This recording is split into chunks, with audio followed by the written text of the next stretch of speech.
Mesmo que você não seja muito fã de K-pop e animação, eu ainda acho que vale a pena você dar uma chance pra assistir K-Pop Demon Hunters, o novo filme da Netflix, porque é simplesmente uma delícia assistir esse filme. As músicas são sensacionais, o roteiro é maravilhoso, é muito bem desenvolvido.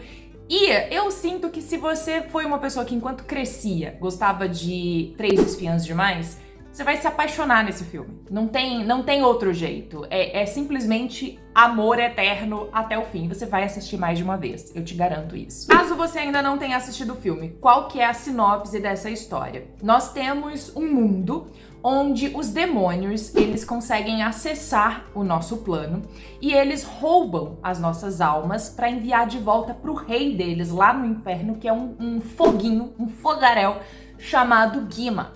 Então eles vêm no nosso mundo, sugam a nossa alma e mandam pro inferno. Isso estava acontecendo com muita frequência até que um dia surgiram as 3 primeiras caçadoras de demônios que começaram a lutar contra esses demônios, impedindo assim que eles roubassem as almas dos seres humanos. E como elas faziam isso?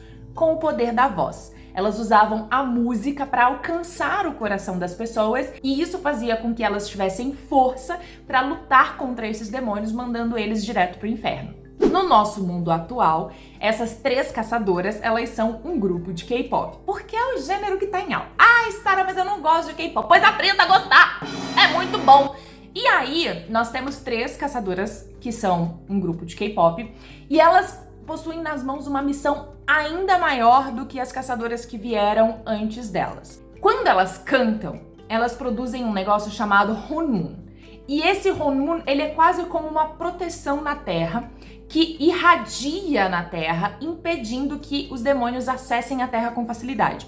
Então elas precisam criar o Honmun dourado, que vai impedir de uma vez por todas que os demônios consigam sair do mundo deles e vir para o nosso mundo, matando assim o rei deles de fome. Só que o problema é que o rei, né, lá no inferno, tá puto, tá pistola, falou, isso não pode ficar assim, eu vou morrer de fome? Claro que não.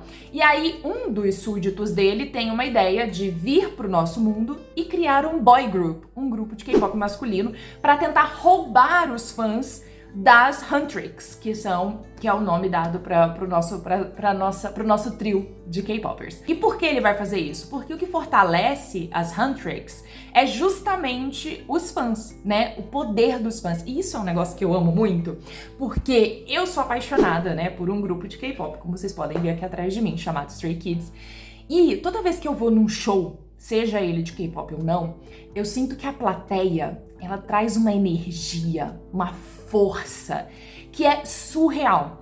É um negócio assim que cura todas as feridas. Então, usar isso como a força, né, das caçadoras, realmente pra mim fez todo sentido. Porque o poder do amor de um fã cantando ali em plenos pulmões e curtindo o show é realmente um negócio assim, sobrenatural. É surreal o sentimento. Lembra que eu falei pra vocês que elas são um trio? A força delas está ligada à harmonia entre elas e com relação aos fãs. Então, quando esse grupo novo surge, meio que começa a criar ali entre elas uma certa ruptura, porque entre as 3 nós temos a protagonista, que é a Rumi, e ela tá escondendo algo das outras caçadoras. Ela tem um segredo.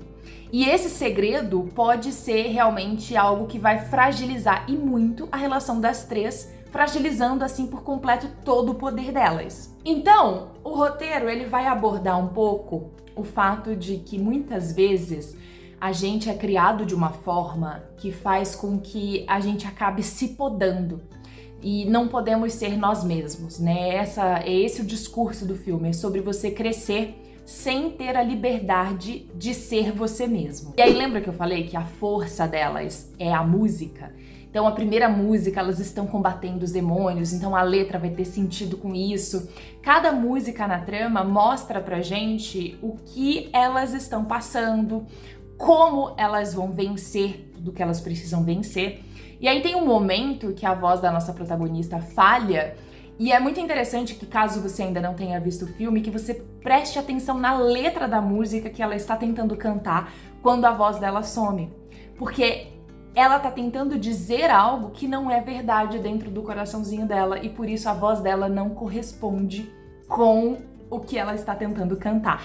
Os detalhes desse filme são, assim, simplesmente maravilhosos e fazem toda a diferença. Do outro lado, no boy group chamado Sadia Boys, aliás, eu tenho certeza que você cairia nas graças dos Sadia Boys. Do lado deles, nós temos o líder do grupo, que é o Dino, e a gente percebe que o Dino, ele esconde também um passado muito dolorido e que ele vendeu a alma dele por um motivo, e esse motivo meio que assombra ele até hoje.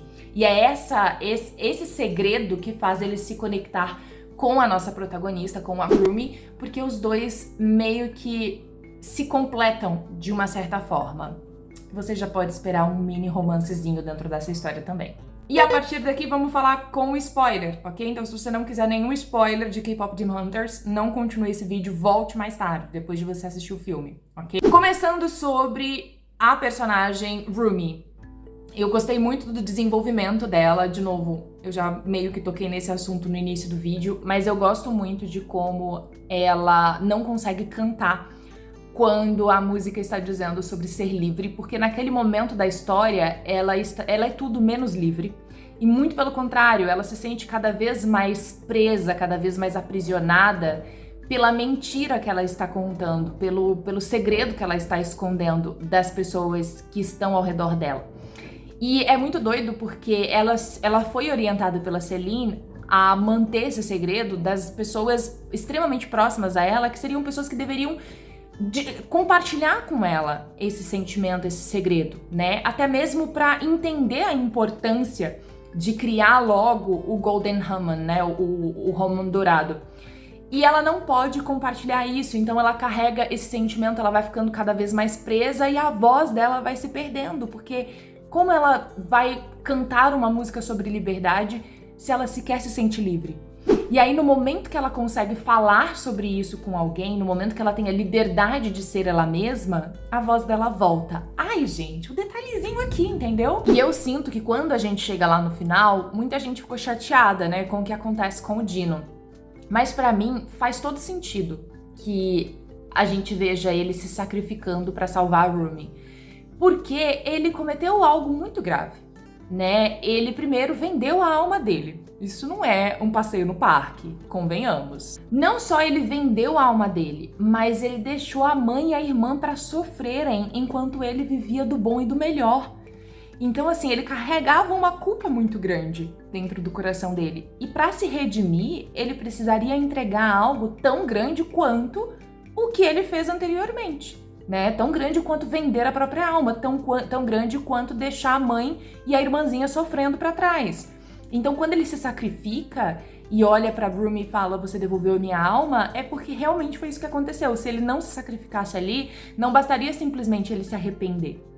O arrependimento dele ali não serviria de muita coisa. Ele precisaria realmente passar por algo muito forte. E foi o sacrifício. O sacrifício foi a forma dele mostrar não apenas arrependimento, mas tomar para si a responsabilidade das escolhas dele no passado. E não mais tentar fugir dessas responsabilidades como ele vinha tentando, a partir do momento que ele queria que o Guiman apagasse da memória dele as lembranças dele. Porque isso é fugir dessa responsabilidade, é fugir de algo que ele tinha feito no passado. Então, quando a gente chega no final, para mim faz total coerência, total sentido. Eu gostaria muito que a Netflix fizesse mais um filme pra gente ver um pouco sobre o passado dos pais da Rumi, que eu fiquei curiosa. Eu não sei vocês, mas eu fiquei curiosa. Como assim? A mãe dela teve um tchê Gustavo Lima e você com um demônio. Pra ela nascer metade demônio. Oh! Tudo bom? Boa tarde. Também gostaria muito de ver mais a história de outras caçadoras, enfim, mas eu gostaria muito de ver mais sobre as amigas, né, sobre a Mira, sobre a Zoe, gostaria de ver muito mais sobre o próprio Dino, ai, tem tanta coisa que eu gostaria, na verdade, pra mim a Netflix poderia transformar K-Pop Demon Hunters numa série de animação igual 3 Espiãs Demais. Cada episódio, uma ação, cada episódio um negocinho. Ah, gente, eu ia amar, porque eu fiquei obcecada, a minha música favorita foi Golden, eu tô obcecada em Golden. É simplesmente maravilhosa. Se as Huntrix fossem um grupo de verdade, assim, existindo na face da Terra, eu com certeza seria fã. eu estaria aqui balangando a Lightstick. E por falar em Lightstick, se você já é do universo do K-pop e dos doramas, várias referências que fazem total sentido no nosso coraçãozinho, né? Como, por exemplo, as Lightsticks, ou os programas de variedade que os idols vão pra compartilhar a novidade do comeback. Até mesmo a cena delas escorregando no escorrega, enquanto os Saja Boys estão fazendo a entrevista, me lembrou muito uma cena do próprio Stray Kids escorregando num escorrega no show deles. Que o Hyunjin vem quase capotando de lá de cima e o Changbin desce de forma tranquila e lenta, como se nada tivesse acontecendo. É miojo, ter o rostinho delas estampado no pote de miojo, ou o fato delas estarem comendo miojo antes de um show, que é a coisa mais comum de você ver um idol fazendo antes ou depois de um show. As cenas em câmera lenta, quando elas têm algum momento e tudo voa e tal, isso é muito de dorama. Então esses detalhes fizeram total a diferença, assim, na minha experiência assistindo ao filme. Além de tudo, amores, eu devo dizer pra você, o Netflix, eu tô falando contigo, amorzinho da minha vida. Faz uma pelúcia desse gato, desse tigre, por favor. Gente, esse tigre tentando colocar o potinho de lixo em pé, o vasinho de planta em pé, é minha nova religião. Eu tô completamente devota a ele. E aquele passarinho na cabeça dele. Aí eu fiz o chapéu pro tigre, mas o pássaro vive roubando. Não, me faz uma pelúcia do tigre e do pássaro. Manda aqui pra minha casa, Netflix. Por favor, nunca te pedi nada. Na verdade, eu já pedi várias coisas pra Netflix, é que ela não me escuta. Enfim, conta pra mim nos comentários se você já assistiu K-Pop Demon Hunters, qual foi a sua música favorita? Me conta nos comentários qual foi sua música favorita. E, outra coisa, aquela cena final dos Saja Boys se apresentando com os chapéu, aquele chapéu, coisa... Geral falando, referência Stray Kids. Gente, pra mim aquela referência é do ATEEZ.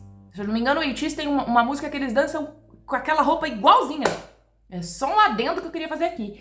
Enfim, boa tarde. Me conta nos comentários se você gostou de K-Pop Demon Hunters. Se você chegou até aqui tomando todos os spoilers, você não se ama? Vai assistir o filme, pessoal, pelo amor de Deus. E conta pra mim também qual foi sua música favorita, seu personagem favorito. Deixa aqui pra mim nos comentários, que eu estou obcecada. E eu espero que você também esteja, porque eu tô esperando, eu só quero falar sobre isso agora. Pelo próximo mês, assim, mais ou menos. Não esquece de deixar o seu joinha nesse vídeo e me seguir se você ainda não me segue. A gente se vê no próximo vídeo. Tchau!